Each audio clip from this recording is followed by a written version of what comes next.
लोग बड़े बड़े स्कूलों कॉलेजों में आते थे, कहते थे हम एचिसोनियन हैं, हम अब्दालियन हैं, हम पटेरियन हैं, तो हम कहते थे हम टाटियन हैं। वाह 2 करोड़ बच्चे आपको पता है पाकिस्तान में स्कूल नहीं जाते। इनिशियली मेडिकल स्कूल पेरेंट्स के कहने पे गए थे या जी पेरेंट्स है ना, हमारे पेरेंट्स थी? हम तो अपने पेरेंट्स की बात मानते थे, आप पता नहीं आजकल मानते हैं। ये मानने वाले पेरेंट्स जरूर पेरेंट्स मान लेते हैं। हम अपने वालिदैन की बात मानने वाली आखिरी और अपने बच्चों की बात मानने वाली और उनसे डरने वाली पहली नस्ल।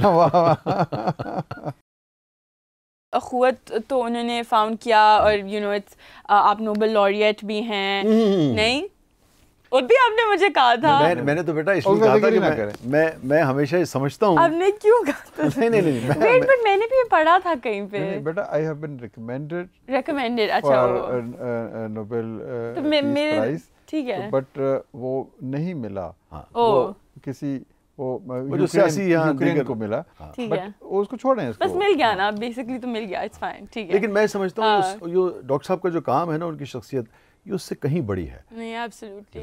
अच्छा ये कट जाएगा सारा कुछ प्लीज। नहीं नेचुरल बात है, मैं हम तो समझते हैं, लेकिन नोबेल लॉरिएट क्या है, इंसानों के दिए हुए वो है ना, चाहे कितना ही उसका मयार आप क्यों ना कायम कर लें, वो इंसानों के बनाए हुए तमगे हैं, इंसानों की दी हुई चीज़ें हैं।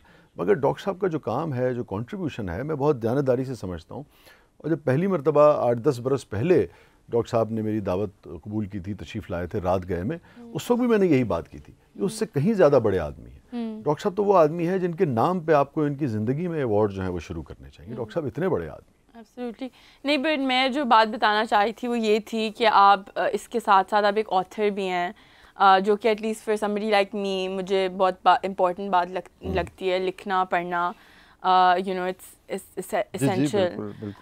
बट अच्छा मैं चाह रही थी कि हम आपसे जो है ऑब्वियसली आपके काम के बारे में बात करें, आइडिया क्या था, कहाँ से आपने शुरू किया, बट उससे पहले मैं चाह रही थी कि हम आपकी थोड़ी सी पर्सनल लाइफ के बारे में बात करें, आपकी फैमिली के बारे में बात करें। तो ज़रा हम शुरू से शुरू करते हैं।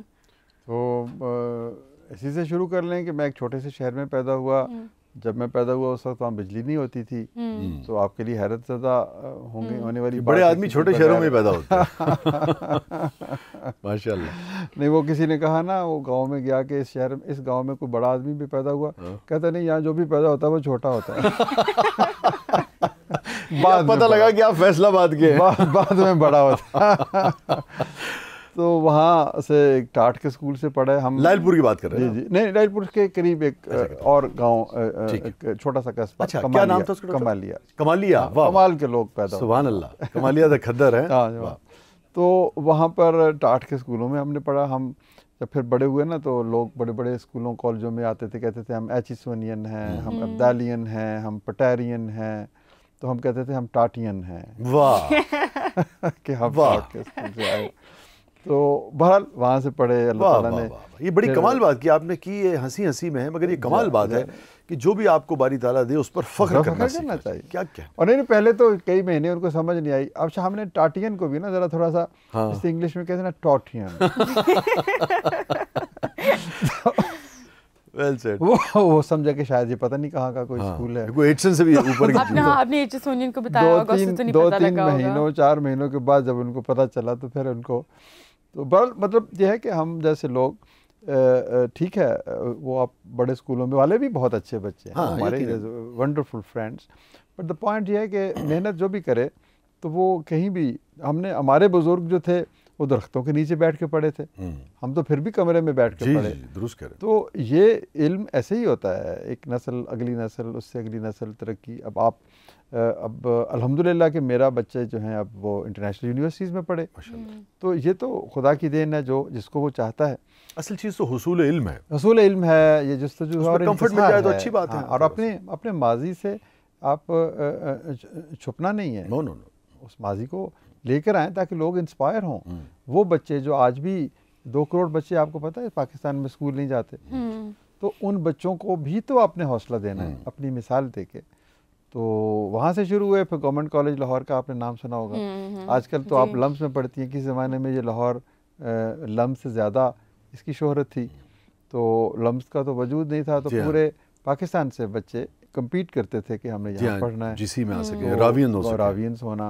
अल्लामा इकबाल रावियन थे और इसरा पेतरस बुखारी थे, फैज़ अहमद फैज़ थे, सूफी तबस्सुम थे, और क्रिकेट में देख लें आप, फ़ौज में देख बड़े लें लोग आप, सिविल सर्विस में देख लें आप, तजारत में देख लें, कई वज़ीर आज़म वहाँ से निकले।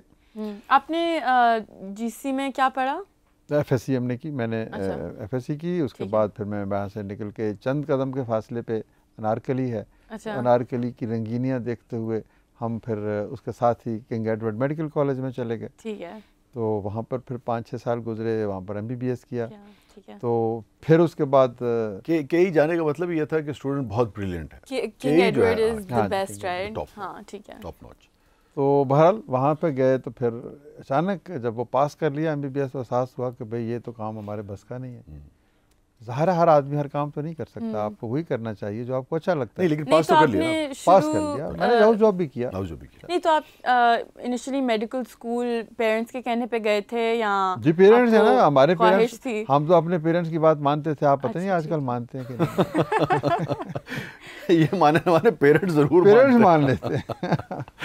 तो बहरहाल choice on a lighter note ही वो हम किसी जगह किसी ने बड़े मजे की बात लिखी, उन्होंने कहा हम अपने वालिदैन की बात मानने वाली आखिरी और अपने बच्चों की बात मानने वाली और उनसे डरने वाली पहली नस्ल। लेकिन खैर दुआ ऐसी नहीं, माशाल्लाह जैसे बच्चे तो हैं वो तो हमारा मुस्तकबिल, जैसे मैंने कहा। तो बहरहाल वहाँ जाकर फिर मुझे ये एहसास हुआ कि इंसान को वो काम करना चाहिए जो उसे अच्छा लगता है। तो मुझे फ्रैंकली अच्छा लगने की बात नहीं है, लेकिन मैं उसमें, हर आदमी कहता है कि मैं जो काम करूँ उसमें एक बड़े मुकाम पे पहुँचूँ, तो वो मेरे दिल की आवाज़ नहीं थी। तो मुझे लगता था कि बस ठीक है ये चलता चला जाएगा, लेकिन जो एक एक्सीलेंस है ना उसकी परसूट, उस हवाले से मैं शायद बहुत बड़ा डॉक्टर ना बन सकूं। तो यूँ फिर मैंने कहा कि चलें कुछ और करते हैं। फिर मैं अपने वालिद साहब के पास गया, डरते डरते, जैसे आजकल वालिदैन डरते डरते बच्चों के पास आते हैं। तो मैंने उन्हें कहा जी मुझे आपके कहने पे मैं डॉक्टर बन गया, अब मुझे एक और मौका दीजिए, मैं कुछ और करना चाहता हूँ।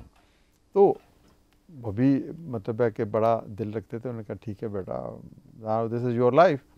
अच्छा, ये उन्होंने कहा कि बात इसलिए कि उस ज़माने के बुजुर्ग जो थे अमूमन वो तो बस फैसला सुना देते थे। फैसला उन्होंने पहले सुना दिया, नहीं थे। जब फैसला सुना दिया उन्होंने कहा आपने डॉक्टर बनना, वो हम बन गए। तो जब बन गए तो मैंने कहा कि जी अब इसमें मैं बहुत आगे नहीं जा सकता। तो उन्होंने कहा कि हम नेको बद हुजूर को समझाए देते हैं कि ये इतना अच्छा प्रोफेशन है, इज्जत भी है, सब कुछ है, नेकनामी है, तो आप अगर करना चाहते हो तो कर लें, मुझे तो नहीं है, लेकिन मुझे पता आप कर नहीं पाएंगे। मैंने कहा मैं CSS का एग्ज़ाम देना चाहता हूँ। तो उन्होंने कहा कि आपने तो पढ़ा ही नहीं है, आपने तो फिजियोलॉजी, एनाटॉमी, बायोकेमिस्ट्री पढ़ी है, ये तो सब्जेक्ट ही नहीं है, तो आप कर नहीं पाएंगे, लेकिन वापस लौट के फिर इधर ही आओगे। तो लेकिन 1 साल है तुम्हारे पास, तुम चाहते हो अपनी ज़िंदगी का साल ज़ाया करना तो कर लो। तो बहरहाल वो फिर एक चैलेंज बन गया। हालांकि डॉक्टर साहब उस ज़माने में जो हमारे छोटे शहर होते थे निस्बतन मुज़ाफ़ात, वहाँ ये जो CSPs होते थे इसका बड़ा रुझान था, इसलिए उससे पावर आती थी, आज भी है सर। देखिए बदकिस्मती से हमारे मुल्क में आज भी बच्चे कहते हैं, तो पेरेंट्स ये कहते थे कि पुत्र CSS का जी। नहीं, हमारे वालिदैन ने कहा नहीं, एक तहफ़्फ़ुज़ है, मेडिसिन है, इसमें शराफत है, इसमें आप खिदमत का मुख्तलिफ तरह का घराना था। जी बिल्कुल। और फिर मेरे मामू एक बहुत बड़े डॉक्टर थे, साइकियाट्रिस्ट थे, वो शायद आपने नाम सुना हो, डॉक्टर रशीद चौधरी। जी। तो वो फिर घर में एक रोल मॉडल होता है ना, तो वो मेरी वालिदा के नज़दीक मेरे मामू से बड़ा आदमी कोई नहीं था। तो वो मुझे कहती होती थी कि अगर कुछ बनना है तो रशीद बन के दिखाओ। तो वो उनका नाम था। तो वो फिर वो वैसे भी ख़वातीन जो है अमूमन, लाइटर नोट पे बात करो, ये नाराज़ हो जाएगी कि उनका भाई दुनिया का बेहतरीन इंसान और शौहर का भाई दुनिया का बदतरीन इंसान। नहीं, आप इसको तरमीम कर लें कि उनका भाई दुनिया का बेहतरीन इंसान और शौहर जो है, और नहीं, शौहर का भाई बेहतरीन इंसान नहीं, बदतरीन ना कहिए। अच्छा, तो यूँ फिर मैंने उनको कन्विंस कर लिया कि मैं CSS का एग्ज़ाम देना चाहता हूँ। फिर मैंने CSS के एग्ज़ाम की तैयारी की और फिर वो दिन रात एक किए। तो कोई 8-9 महीने का टाइम था मेरे पास। आपके ज़हन में कुछ था कि अच्छा मैंने फॉरेन सर्विस में जाना है, या मैंने इसमें उस वक्त तो यही था कि भाई टॉप पोजीशन लेनी है और सिविल सर्विस जो हमारी आजकल एडमिनिस्ट्रेटिव सर्विस कहते हैं, डिस्ट्रिक्ट मैनेजमेंट ग्रुप, उसमें जाना है। अच्छा, ठीक है। तो जा और फिर अब वहीं पे आपने कितनी देर जो है मैं सिलेक्शन हो गई, फिर 15-16 साल वहाँ काम किया। तो वो आप सहरा समझती है ना, सहरा क्या होता है? डेजर्ट। ठीक है। हाँ। डेजर्ट में जाए ना तो नंगे पाँव जाएं तो कितनी तकलीफ होती है। राइट। ठीक है ना। तो सिविल सर्विस में हमने 17 साल और नंगे पाँव सहरा नवर्दी की। वाह। अब आपको फिर समझाना पड़ेगा आजकल के बच्चों को।